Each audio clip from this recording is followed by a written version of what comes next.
Hello everyone, welcome to our fourth episode of our Basel IV channel. I'm very pleased to see all of you participate in this episode.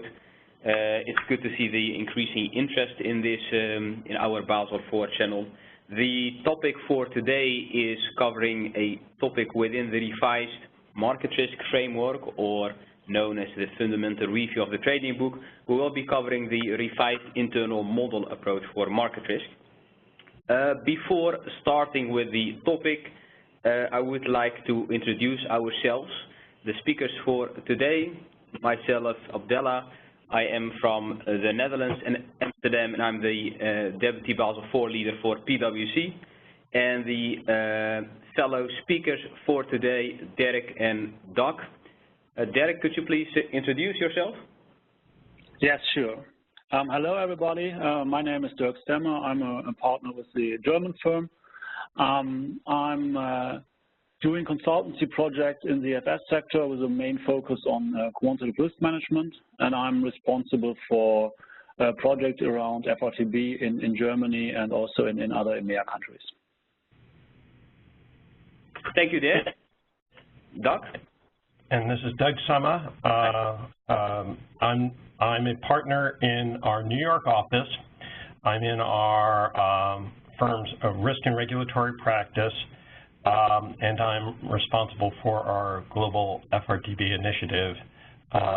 My clients are generally large global banks, but I also do work for smaller banks. And I have been spending an awful lot of time focused in on FRTB and the impacts of FRTB on those clients.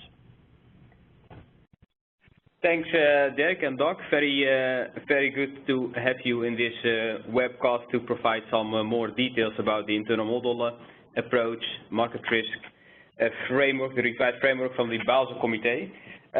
Before giving back to Dirk and Jock, I would like to provide you with a bit of a background about the Basel IV channel, about our Basel IV channel.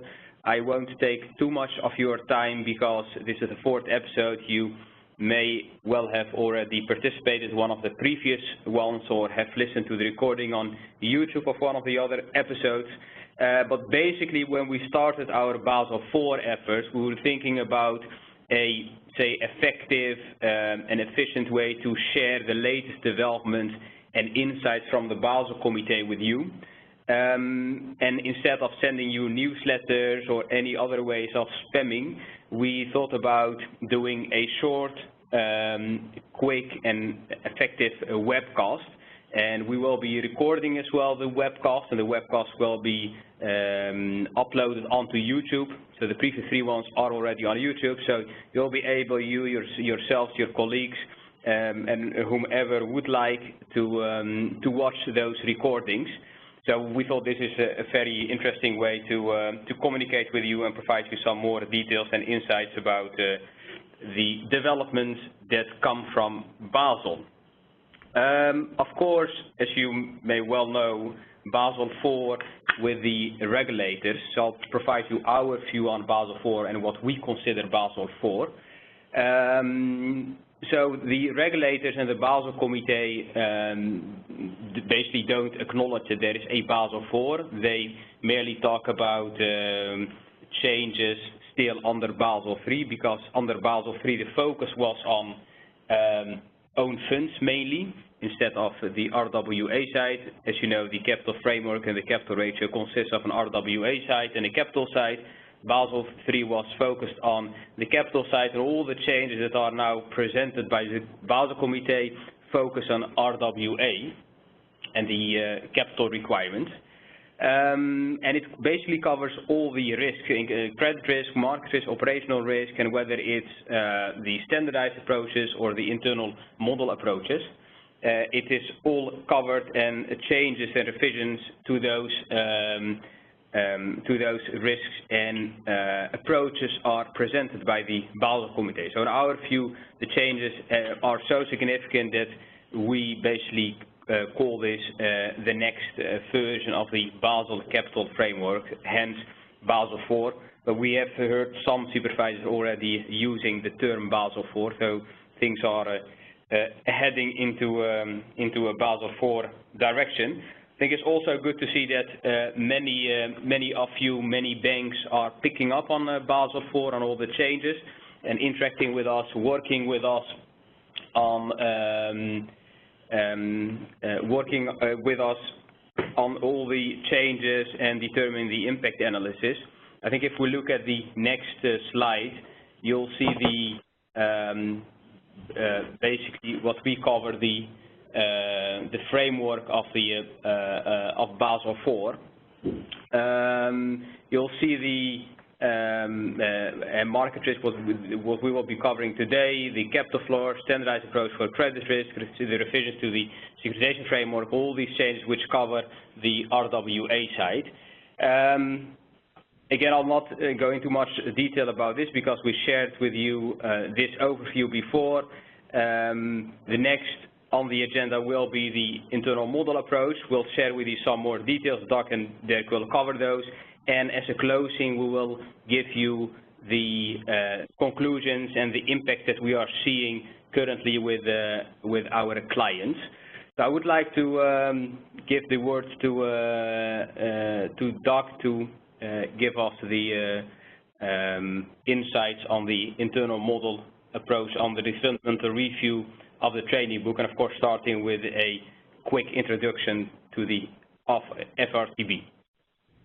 All right. Perhaps some words from my side. Thank you for the introduction, Abdellah. Just to put our presentation for today a little bit into perspective on what we've already presented in the previous session. So there have been already 3 presentations in total on market risk. This is because we have 2 channels. One is in German, especially focusing the German market, and there's another international channel. And we already had the sessions on the standard approach and the international approach for the German banks. We had 3 weeks ago, I guess, the presentation for the standard approach for this international channel, and today we're kind of closing the circle, and it's a great pleasure to have Dirk as our international top expert for FRTB and especially for the internal model side, because obviously in the US and in New York there are a lot of larger scale banks who have an internal model and who are already working on projects together with us and together with our teams. Our plan for today is especially focusing on some practical examples, on some experiences that we've already made, apart from just the educational part, to give you some thoughts on the technical details. Dirk, thank you very much for that introduction. Let me jump then into a little bit about the fundamental review to the trading book, but then really get into the internal model-based approach, which is the focus of this discussion. Coming out of the credit crisis, there was definitely a lot of concern from regulators as to how the trading books of banks were being managed. There were concerns about clarity of what was in the banking book versus the trading book. A lot of questions about measurement, a number of questions around, are you thinking about the world in too rosy a way because you can assume you can hedge or sell out positions within very short periods of time, thinking about the embedded credit risk in books, how do you hedge, how beneficial is diversification, quite frankly, in times of stress, and are things transparent? And when I look back on where we were, and then I think about where we're going, the FRTB initiative and then the IMA initiative within that is really trying to say models are important. However, there's a risk that there is information within organizations at a low level, at a desk level, at a business unit level, that indicates that there are risks within the organization that may not be trickling up to senior management, so they don't know how to risk manage it, and quite frankly, it's not trickling up into the measurement of capital. And an awful lot of what we're going to be talking about over the next 15 or 20 minutes is really about that, is really about how banks need to get comfortable and prove to themselves and their regulators that that information is out there. So what really is, what is really happening with the FRTB? A couple of things, a couple of key things.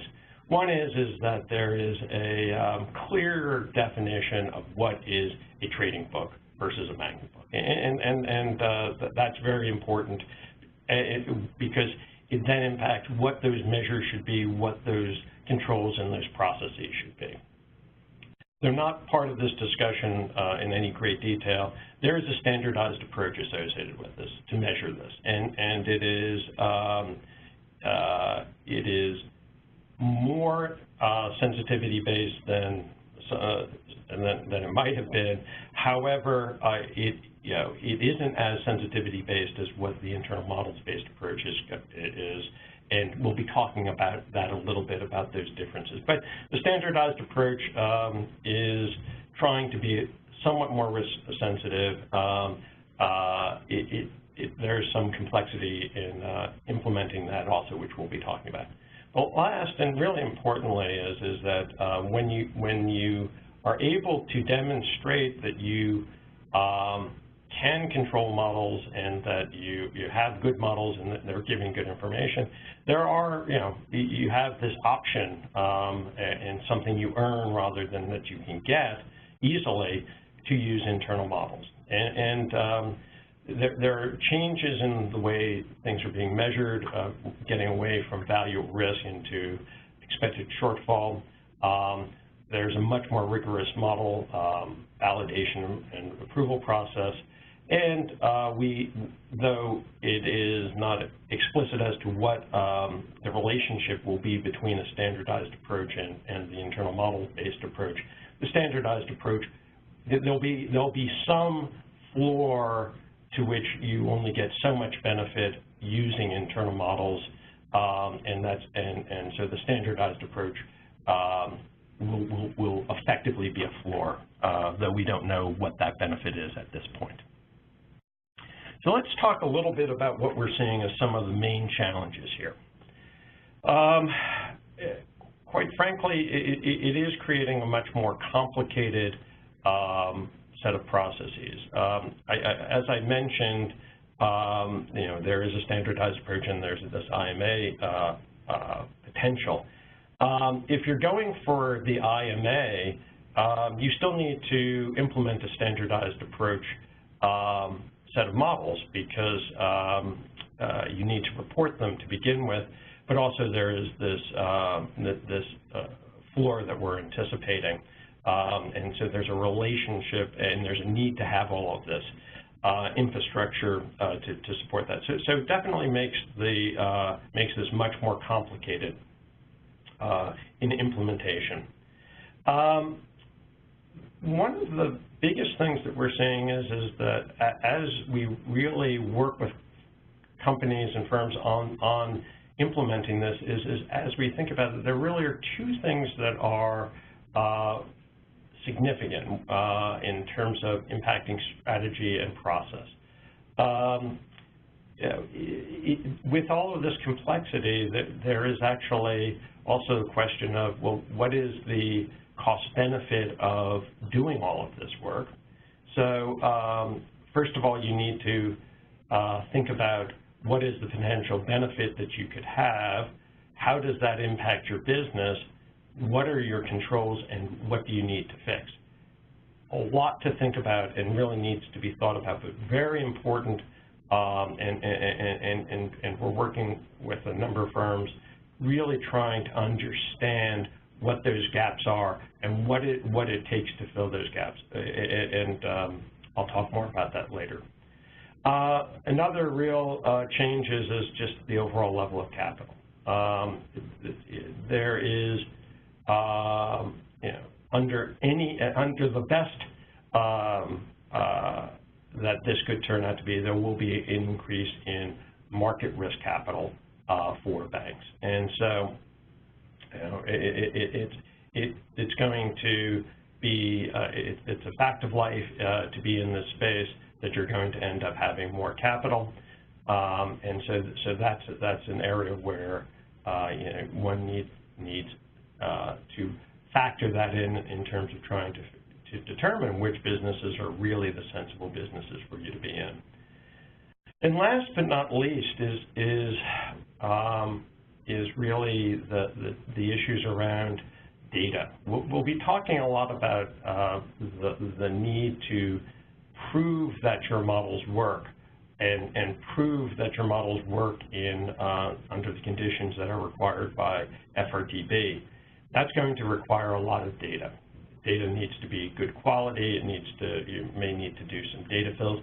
You're also going to need to generate more data, and so therefore validate more data. It's a significant undertaking, FRTB in and of itself. The IMA, as we'll be talking about over the next few minutes, will only add to that. Dirk, perhaps if I may add on that one, you made a very important point around the data, because I just want to highlight two things that we see and that we discuss with our clients. One is there are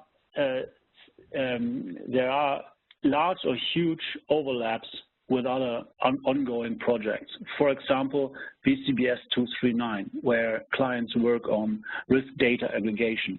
And I think it's very important to carefully analyze where it is possible to have synergies between these two projects.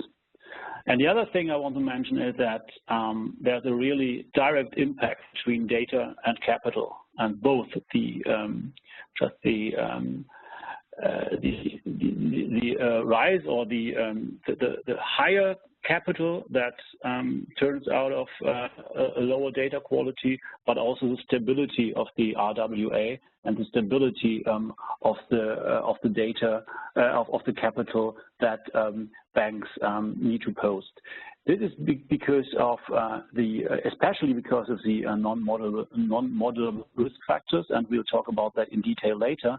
But what we've seen in our first analysis that we've done is that if a data set changes the status between a modelable and non-modelable, you really observe a hit in the capital requirements.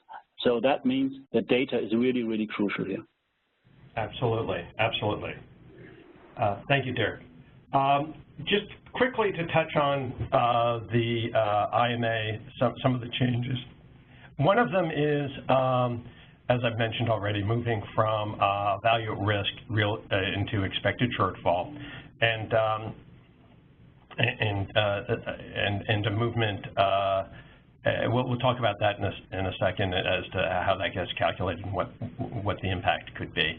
The next is really looking at that stress market condition. The notion that VaR and stress VaR would capture the worst period, and that was 2008-2009 period, is not always the case.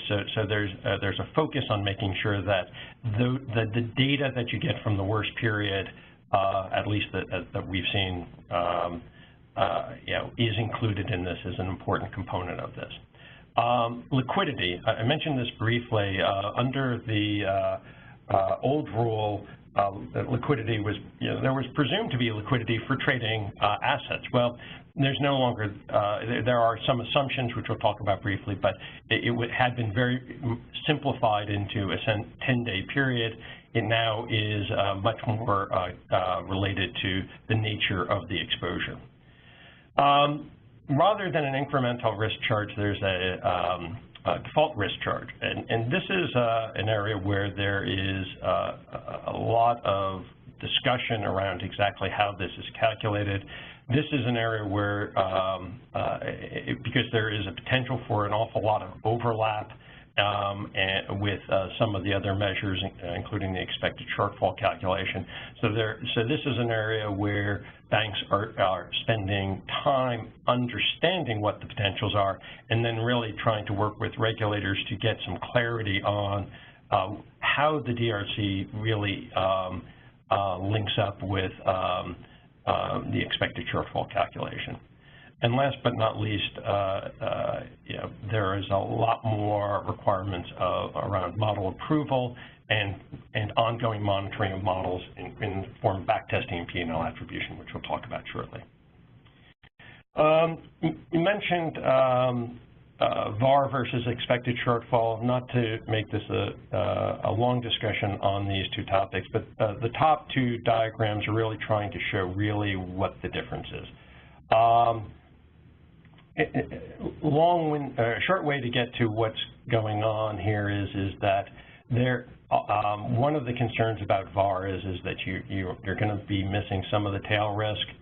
By calculating expected shortfall, you're getting the full distribution in the tail, and you think, and the regulators believe that there's better information about what those potential losses are. So that's really the upshot of this.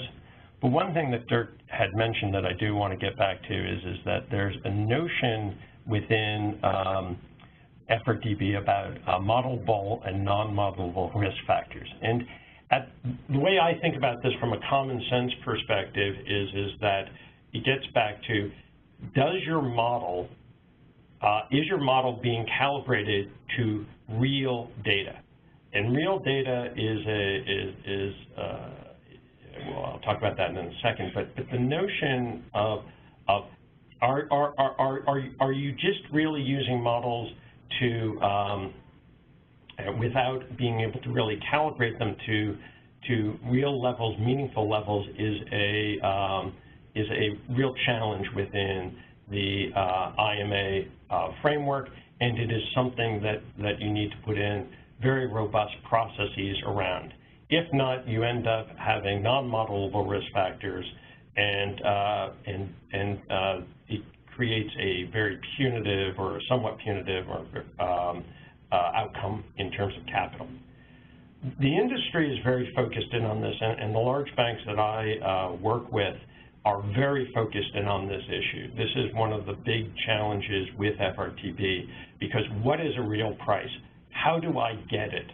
If there are real transactions that I may know of, but I may not have been party to, is there a way for me to get that information? So pricing vendors are working on trying to come up with solutions, but there are lots of questions about how do you get real prices on transactions in less liquid markets, but not completely illiquid markets that exist. But you haven't done the transaction, but you know exists. So more on that will be coming out over the next few months and years, but that is a critical issue and a critical component of trying to think through for particularly more complicated books, more complicated positions, and less liquid positions. And you might recognize that you already had these discussions probably with your clients when it came to a prudent valuation, right? Because there the challenges, especially around market data, were, well, pretty much comparable, because basically there were some new rules and some new definitions for liquidity and illiquidity of products, right? And banks put a lot of effort in increasing their market data excellence and enlarging their vendor portfolio just to fulfill the prudent valuation requirements. And FRTB might have some opportunities to reuse the improvements that banks made during the prudent valuation project. Absolutely. I touched on this briefly, but just want to talk a little bit more about sort of this notion of the stress market conditions. What we're trying to get across here is really two main concepts. One is that information related to the stress market needs to be and will be a component of your expected shortfall calculation, and that's what we're trying to get across on the bottom of this. The other thing, though, and this is turning out to be an ongoing challenge for the banks I work with, is actually trying to get enough granularity around risk factors out of their systems to prove that they are measuring all of this correctly. So there's in the lower left-hand corner, there's a you know, no matter how you set up your risk factors, there's a comment about reduced risk factors. No matter how you set up your risk factors, it's always going to be somewhat reduced, and it's really trying to make sure that you have enough information and that you're capturing enough of the risk that then when you are actually calculating your expected shortfall, you're capturing those risk factors in a meaningful way. And so I just want to highlight that that's one of the challenges that people have is trying to make sure that they have sufficient granularity as they're going into these calculations of expected shortfall. I've touched on this before, but just this is a little bit more on the liquidity horizon. The upper right-hand corner, there's a table which is showing some of the risk factors that I'm sorry, the liquidity horizons that are required.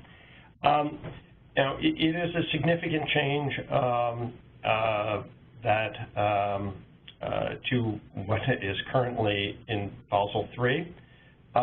It is, based on our work, it is a significant driver in capital.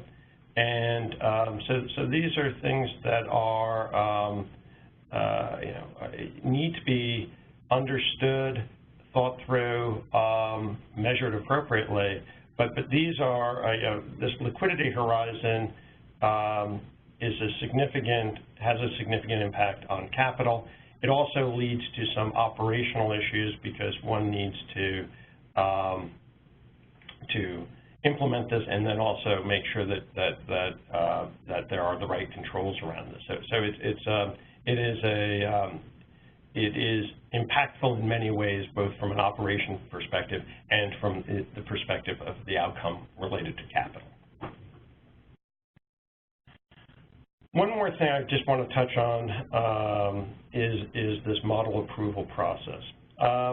One thing that I didn't say earlier, and I should highlight, is that FRTB is a rule that is focused in on activities at a trading desk. A desk is the unit in which you are doing,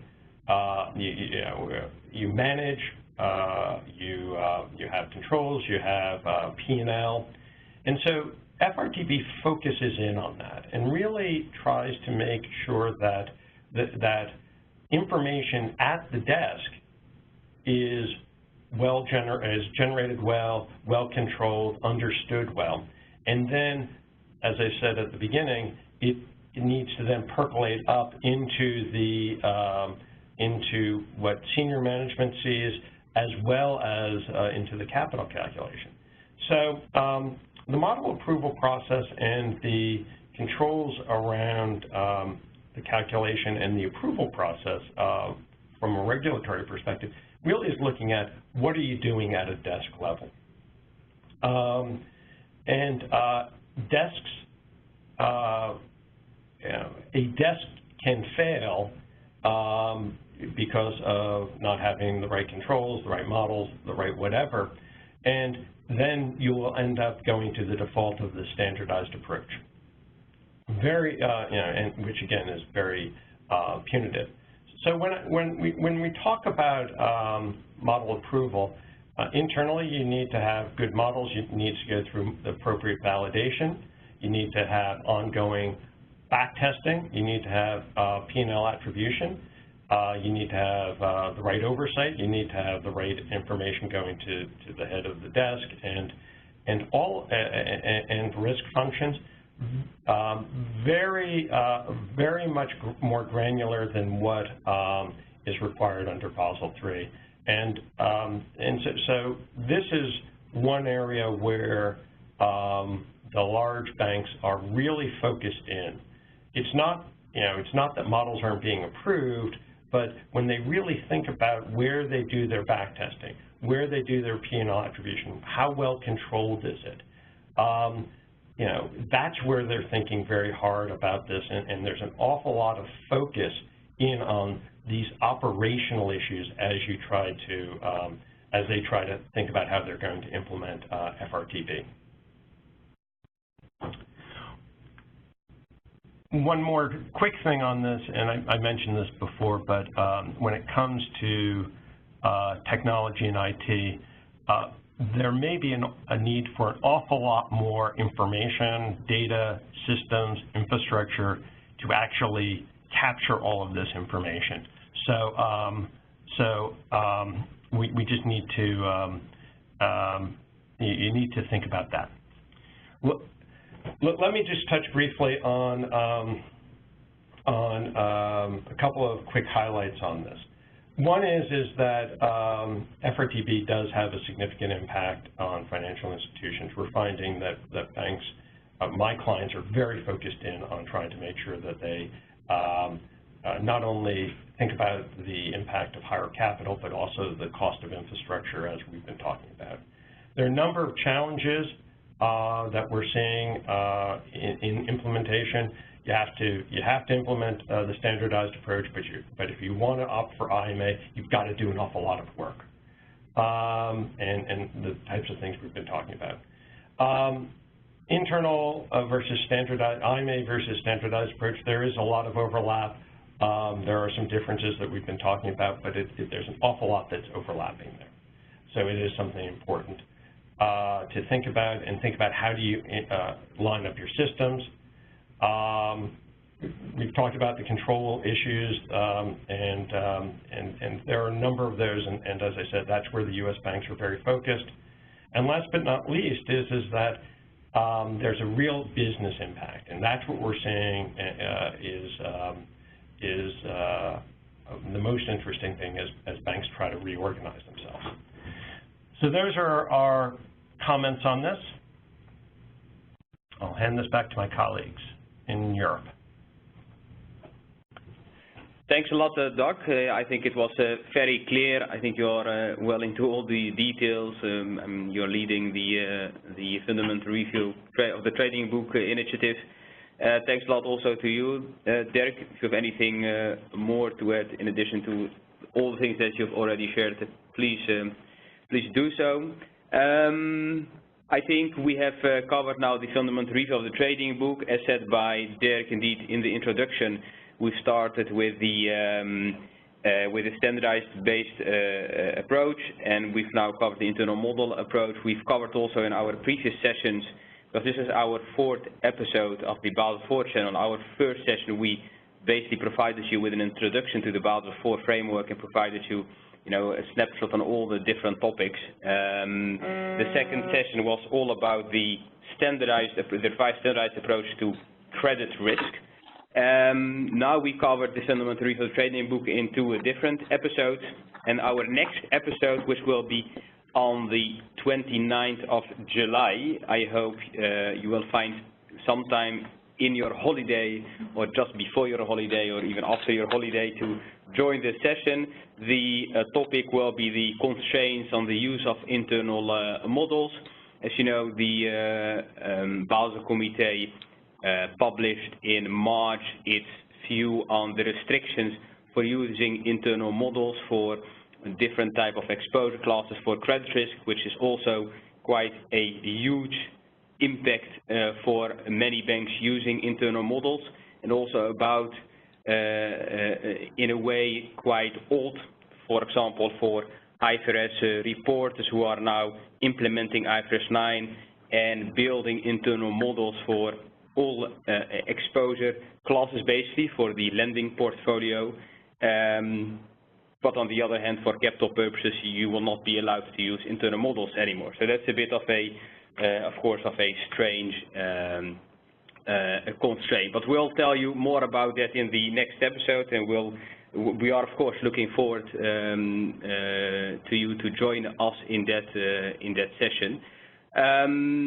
Some other topics, just to briefly and to close off this webcast. We will be uploading this episode onto YouTube. You can find our Basel IV channel on YouTube, so you'll be able to also watch the previous recordings. This recording will send you an invite for the next episode, and we'll also send you the link to this recording. And please, you'll find also the contact details on the registration page for the different territories, for the different countries. So feel free to contact any of my colleagues in those countries if you have any questions or comments. Of course, we also appreciate if you have feedback for us, whether positive or improvements that we can make. For now, I would like to thank you all for joining us. It was a great pleasure to have you all with us, and I'm looking forward to the next episode. Thanks a lot. Bye.